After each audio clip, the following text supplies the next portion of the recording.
Saúdos en primeiro lugar para o presidente da Xunta de Galicia. Para todos e para todas.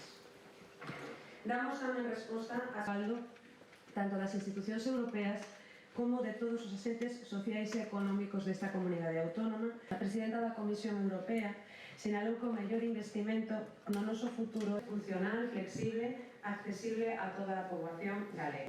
E Atlántico. E ali nese foro falando tanto polo impacto que supuxa a pandemia da COVID-19 como polas transicións verde e digital que xa estaban en marcha antes desta crise.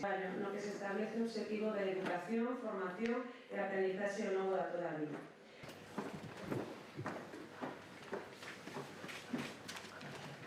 Muchísimas gracias a todos. Geográfica e con independencia de calquera outra condición.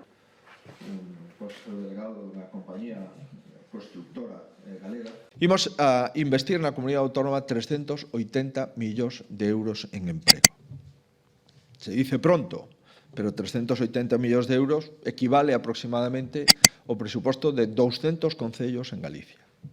Por tanto, hai unha cuantía económica que non podemos desaproveitar, que supera os 60.000 millóns das antiguas pesetas, 51 millóns para xuventude, emprego a xuventude, 35 millóns para o emprego con persoas con discapacidade ou risco de exclusión social, máis de 33 millóns adicados ao emprego na muller, outros 16 millóns adicados a facilitar conciliacións.